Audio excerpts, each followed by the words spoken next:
Sean Callebs is joining us now to further decipher this new China defense white paper. Sean. Well, Mike, thanks very much. Let's take a quick look first at what the white paper is not. This is not a document or a plan for the military to move forward in response to tensions in the South China Sea that have been escalating over the past year.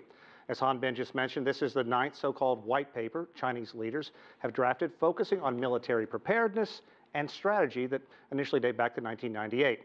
Now, the paper is entitled China's Military Strategy, and it details how Chinese armed forces will contribute to President Xi Jinping's plan to rejuvenate the nation and what he calls the Chinese dream.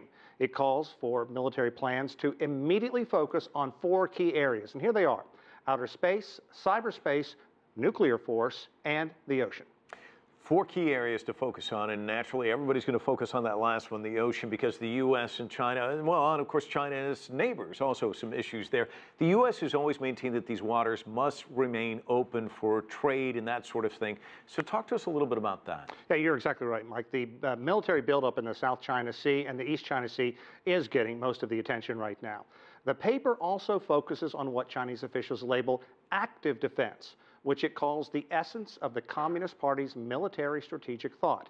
The white paper does make a point of noting that Chinese armed forces are committed to protecting what it calls the country's territorial sovereignty, integrity, and security. It also discusses U.S. President Obama's Asian pivot. That is the United States' effort to refocus its attention away from long-time trouble spots such as Iraq and Afghanistan, and then focus on the Pacific. The paper says that Japan is also bolstering its military in the region, alleging Tokyo, and we quote here, is sparing no effort to dodge the post-war mechanism. The document also accused what it calls offshore neighbors of provocative actions. And it is, of course, a reference to Vietnam and the Philippines and the ongoing dispute over territorial rights to the islands in South China Sea. Now, the United States military has weighed in on this new blueprint that China released. The Pentagon saying the U.S. has, and again we quote, repeatedly called on the Chinese for transparency. And frankly, they say, this is transparency, saying this is a step in the right direction. Mike?